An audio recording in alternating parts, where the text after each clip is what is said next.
And thanks for tuning in. I'm Shaheen Samavati, co-host of the Content Mix podcast, which is brought to you by multilingual content marketing agency Vera Content. My co-host Kyler isn't joining us today, but I'm here with a very special guest, Stacy Ennis. Stacy is a best-selling author, success and book coach, and speaker on a mission to help leaders use the power of writing to uncover their unique stories so they can scale their impact. She's also the founder of Nonfiction Book School, where she guides aspiring authors through this transformative process of writing a book. Her team of ghostwriters and coaches also help business leaders write their books and share their ideas and stories with the world. So welcome to the show, Stacy. Thank you so much for having me. I'm really looking forward to this conversation. Me too. It's a topic that I'm really interested in as we're going to be talking about book writing. And I was also going to mention that we both met because we're members of the Entrepreneurs Organization. And we both we learned by being in this organization together that we both happen to be Americans living abroad in the same area. I'm in Malaga. Stacy's just a few hours away in Lagos, Portugal. So, maybe you could start out just telling us a little bit about your personal story and how you ended up doing what you're doing and doing it from Portugal. Sure. So I'll try to just tell an abridged version and then we can dig in more where needed. But the short version is my husband and I moved abroad after I graduated from my bachelor's and he graduated with his master's degree. I was a teacher for a couple of years. We lived in the Dominican Republic. We lived in Vietnam. Then I went to graduate school at the University of Cincinnati. And we ended up back in Idaho, where I was running as executive editor, Sam's Club's magazine, Healthy Living Made Simple. So at 26, we had 11 million readers for that publication. And that I was in charge of it. It felt like a pretty amazing opportunity. I was still actually finishing my graduate degree at the time. And then shortly after that, I ghostwrote for a Nobel Prize winner in medicine for 4 years. And through that journey, got into writing books and ended up ghostwriting really since then. And eventually niched in business and leadership. Well, I spent a long time in science and medical as a niche. And then today my team and I mostly work with business and leadership books and content, and also still science and medical writing. But after that, we moved to Thailand as a family. So I had kids and now we're in Portugal. And this is where I run my business with most of my team and subcontractors in the US, one person here. And yeah, it's great. As you mentioned, we're about 4.5 hours away from each other. So we're both in the South where it's sunny and beaches and it's a good life. Definitely. So you've also written several of your own books. I was wondering if you could tell us about, which came first, the ghostwriting, I imagine, and then writing your own book. And could you tell us a bit about your first book and how you got into writing on your own and how you became an author? Yeah, so my first book came out in 2013 and it's called The Editor's Eye. So it was very meta. It's a book on book writing and editing. But actually around the time that I got that opportunity, I had kind of also accidentally taken on a ghostwriting project. So I was kind of writing 2 books, not quite simultaneously. They both had different stages. And I was pregnant. So my daughter was born in February, my first child, February of 2013. My book came out in May of 2013. The other book that I ghostwrote came out that same year. So there was a lot of big things. Interestingly, I would say, unfortunately, I really didn't do much to celebrate the release of my book because I had a brand new baby. But that was, those were the kind of 2 things that kicked me off in that direction. And, it's interesting over these years. One thing that I think that people don't understand about writing a book is that it is a skill, it's a separate skill than writing, and that it's a learnable skill as well.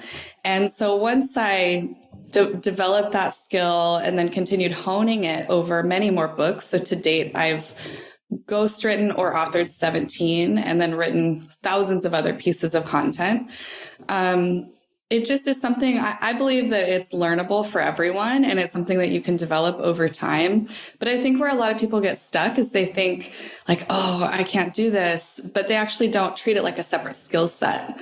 It's like we think that just because we can write or we're developing our writing that we should be able to write a book, and that's just not how it works. And I actually think that's a really hopeful message. And it wasn't something that I really realized fully until I thought I realized it, but until I actually experienced, writing it, that I kind of realized that this is a separate skill set. Oh, and I'm developing this skill set. That's pretty cool. And I can get better at it. Absolutely. That's something I've definitely, like my background's in journalism and I have a lot of experience writing like very formulaic journalistic type content.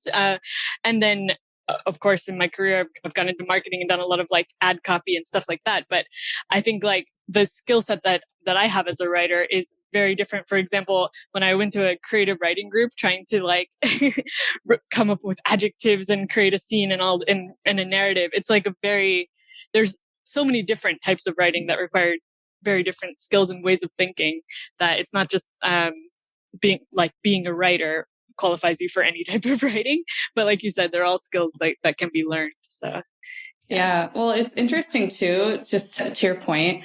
I think so. A lot of the people that I and my team coach, they have a lot of roadblocks when it comes to writing. They usually it's kind of centers from a negative writing experience that they had as a kid. But as you just pointed out, like just because maybe you had a negative experience with this particular writing experience, that doesn't mean that that's a broad sweep that you can never write anything meaningful and valuable. Case in point, I had my bachelor's and master's are in writing, so I took a wide range of classes, from poetry to memoir to, really nonfiction classes. And I had a Saturday poetry class that I went to that I was really excited about. It was intermediate poetry, and we workshopped. So that was the core focus of the class. And one day I got back a workshop from one of the students in the class, and she just wrote at the top of it, "This poem sucks." Like that's what she had written at the top of my page. And it was like, oh, it was such a like dagger to the heart, because I'd never gotten that kind of criticism before. But thankfully, I was able to no, it wasn't constructive. I was able to just move, recognize that just because that particular situation, I did not get like the nurturing encouragement that I needed, that didn't mean that I was a bad writer. But so many of us, I think, take that kind of feedback to heart, and we just shut down and we don't allow ourselves to be open to other writing opportunities or other ways to express ourselves. Yeah. So absolutely. I wanted to go into the topic of like using a book as a marketing tool. This is something that I'm really interested in, and something I'm a business owner myself, also a former journalist. So I'd be someone who would be in a great position to do something like that. And it's always been on the kind of like maybe someday list. And of course, like writing a full length book seems like a really daunting project. So do you have any like advice for just like getting started or making the leap to just decide to do it?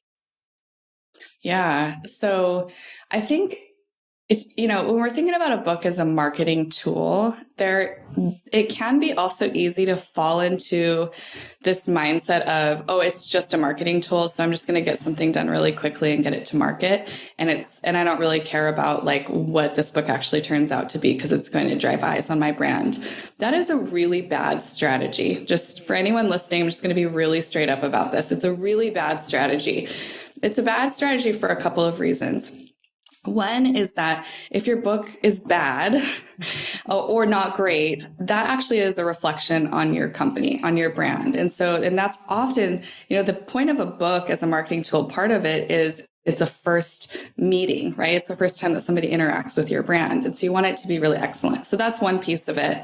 But the other piece of it is if you don't write the best book and produce the best book you can, then it has a short shelf life. So your ROI on that book is going to have a shorter lifespan than if you create a really excellent shelf stable, like meaning it can really stand the test of time and really make its way into readers' hearts for a long period of time. So that's one piece I just want to say right up, because I think a lot of people think of book, marketing tool, business card, book, let's get it done quickly into market. So if we have that understood, then the way that I like to approach a book and thinking about it as a marketing tool is to first define what your big vision is for the business, the company. What are we trying to achieve? What does that look like for us? And then also, what are the different things that we're growing? Like, what are the revenue streams that we're planning to grow? What is the impact that we want to have on the world? And really deeply think about that vision that you have.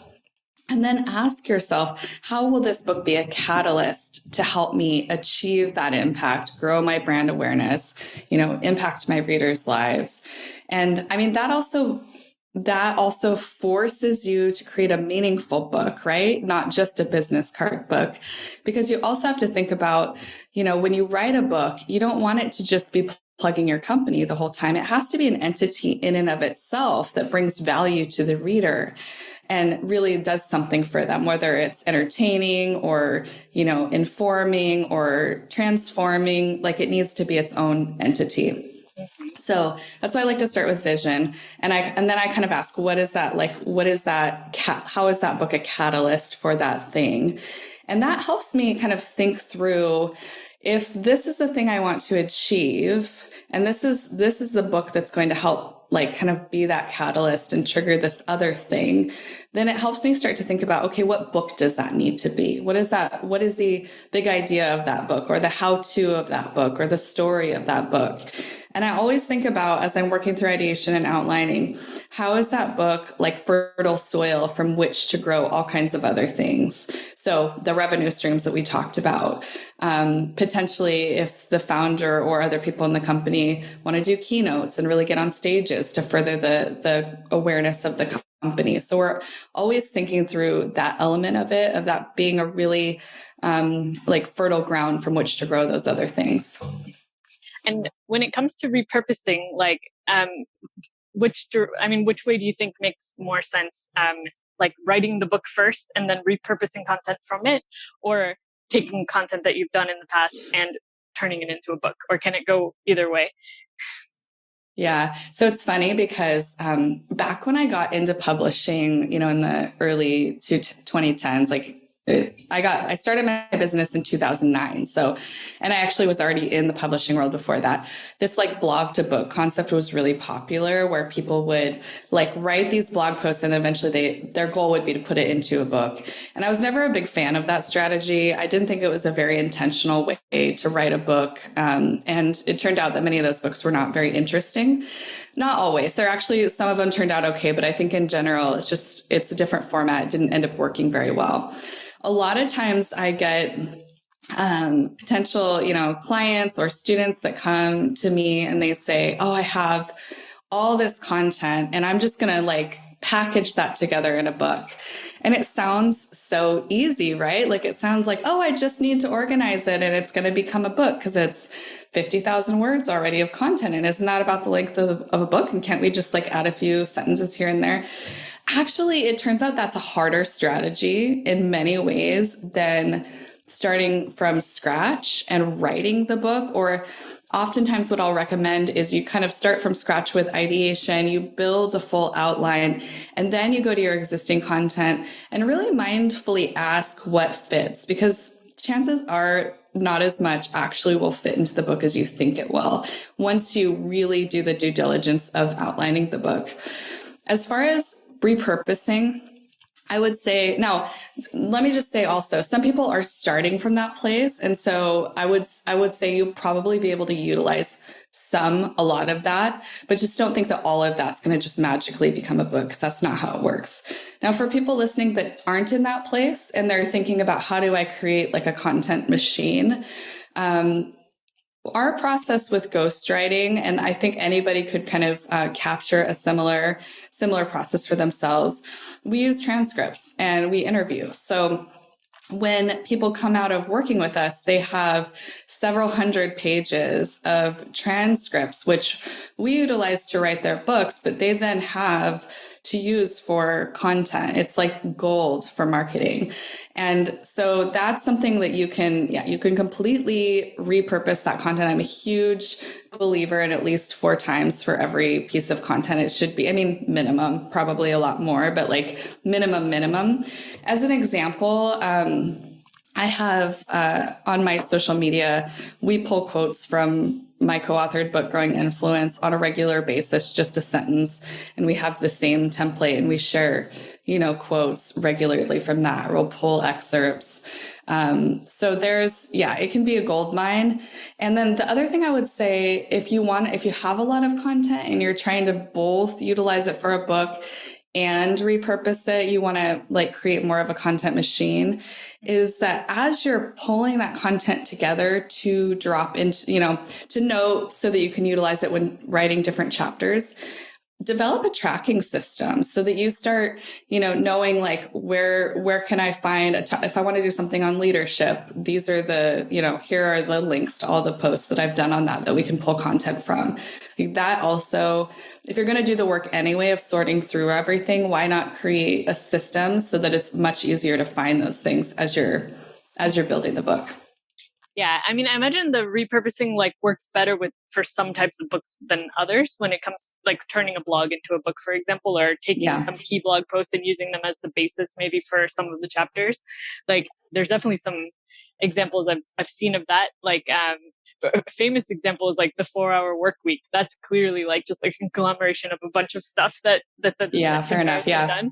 But it's like a lot of it was so detailed and valuable, and he added a lot more to it in the book that it made it this obviously phenomenal bestseller. But like, and I've definitely seen, especially in my industry in content marketing, a lot of people who take things from their blogs and turn them into books. Yes. And it's because they have so much content already. So it kind of, I guess, makes sense to expand from that. But I can also totally see the advantage of focusing more, like it would be a better book if it was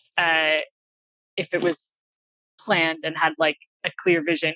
And actually the, going back to that, what you were saying about like finding your vision, because that actually just sounds like the most daunting part of it all, because it's just like, how do you get the right idea for the book in the first place? Because I think like, I don't know, there's a lot of things you can write about that might be relevant to your industry, but what are you going to say that's different or bring a new perspective to it? And also like, it has to be something that you're like passionate about and have a lot to say, obviously. So is there like exercises you can do to like come to that? Yeah.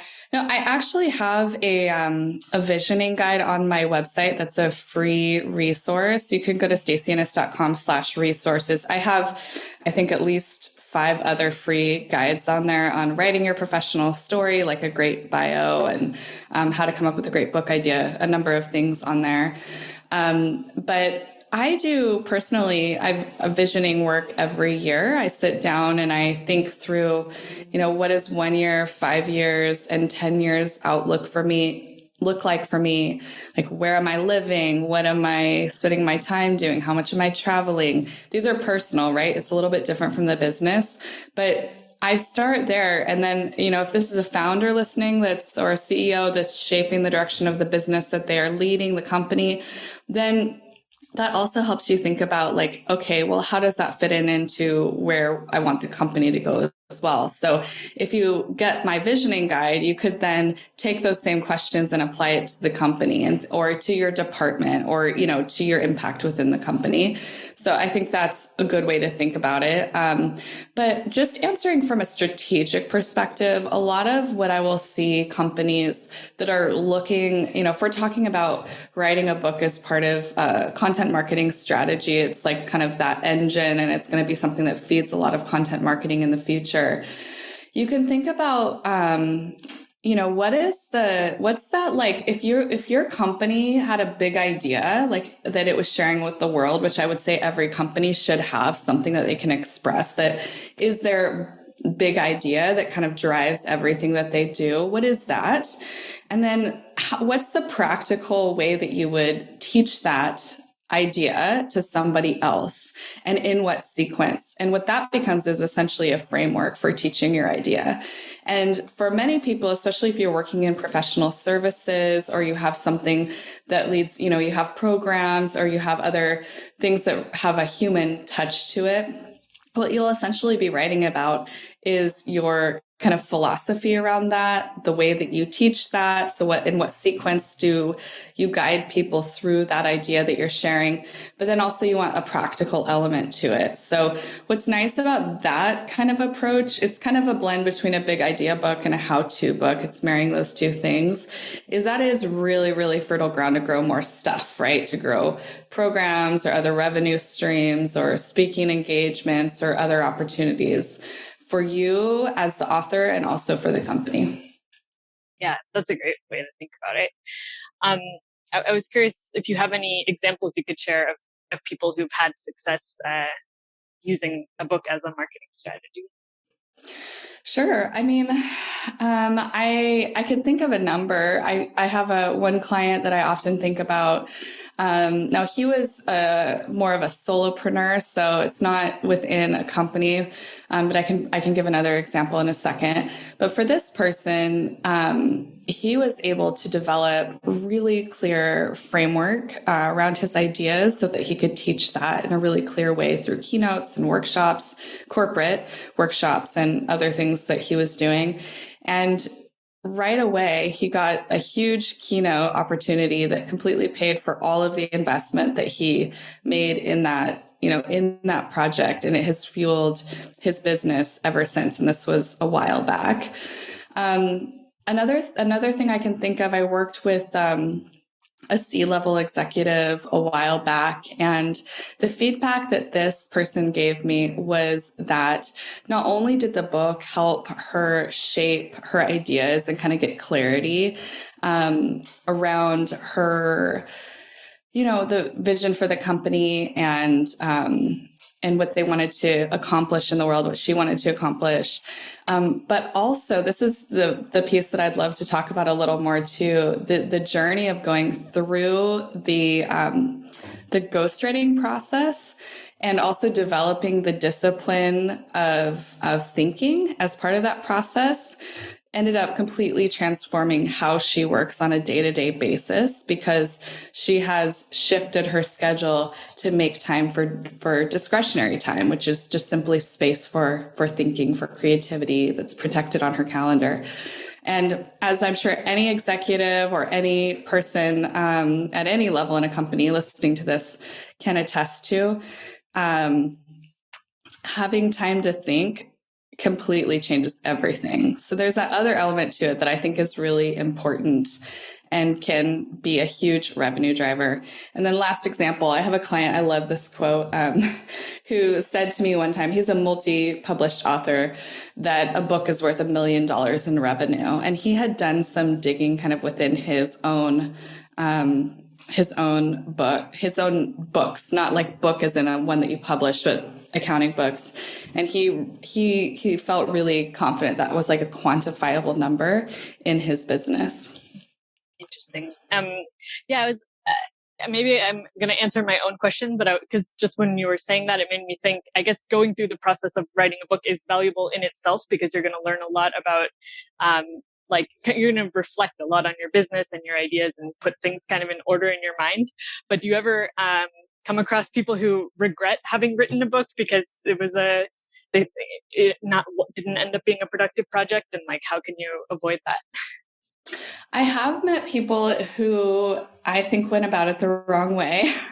No judgment on them. Nobody knows what they're doing when they start writing a book. That's why I built my program, Nonfiction Book School, because it's like you get into this new thing, you have no idea what you're doing, right? So I've definitely met probably hundreds of people that have regretted the kind of process that they went about with their books and how they kind of introduced it to the world. And many of them will end up kind of pulling them and revising them and republishing them. And I think I would say they don't regret it. It's just they feel disappointed is a better way to say it. I would say nobody I've met has regretted publishing a book or going through it. But I think when they realize the aspects of the journey and the potential ROI that they missed out on because they didn't understand the steps to effectively write and publish and launch a book. The regret probably lies in like, I think this is a really good book and it didn't really reach that many readers. So that's that other piece that I don't know that we'll get time to dig into today, but the marketing, the launch of your book is also really, really important so that you reach people. And do you recommend self-publishing, which is popular now, or pitching a publisher the traditional way? I'm a fan of self-publishing, but I would say that most of my clients and students end up going what's known as the hybrid route. And it's kind of an in-between self and traditional publishing where you work with a established publisher, but you are paying, right? You're paying them to publish your book, but it's very different than self-publishing where you're managing many moving parts. My first book was traditionally published with a small press. And then, as often happens, because they were a small press, they went under a few years later. And I worked with somebody on my team to republish just the ebook version of my first book. And even though I wasn't handling most of it, it was just like the worst. I will never go through that again. So if you're self-publishing, like for the love of everything, hire a self-publishing project manager. You need it. Just chalk up just say, okay, I recognize it's a small investment, but it actually will save you thousands of dollars and at least a dozen headaches having somebody that knows what they're doing. Yeah. Makes sense. And then I wanted to ask you about like, for those who aren't full-time writers and maybe don't have a lot of experience writing, how can they get into a habit, find this flow state for writing? Or like you mentioned, maybe for some people, it makes sense to go with the ghostwriter option. When does it make sense to write yourself versus hire someone to do it for you? Yeah. So I would say 95 probably percent of the people that, maybe more, maybe higher, of the people that we've worked with are really busy. I mean, really busy people, often traveling. When I was doing most of the ghostwriting myself through the company, I was traveling internationally every 6 to 8 weeks, and I was writing 2.5 books a year. So I know what it's like to be like busy and trying to write. I actually have a 5-day, like super efficient course called Bestseller Writing Habits. And it just teaches you how to work writing into a busy life without like blowing up everything. The core of it is, as much as you can, sit down at the same time every day. And actually not every day. I'd say 3 to 5 days a week is excellent.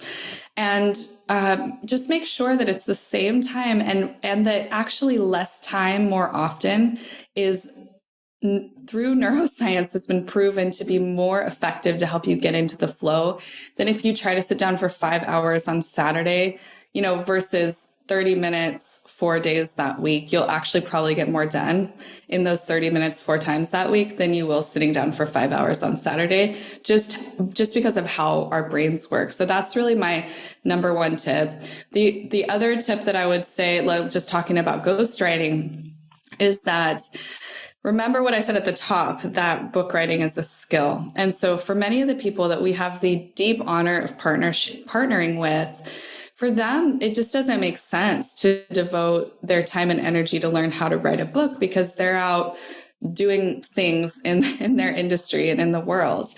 And the other thing that I often find is that big thinkers, business leaders, other, inspiring people, they are so in their own head that they really benefit from the collaboration. So it's, that opportunity to marry your ideas, expertise, and story with somebody else's.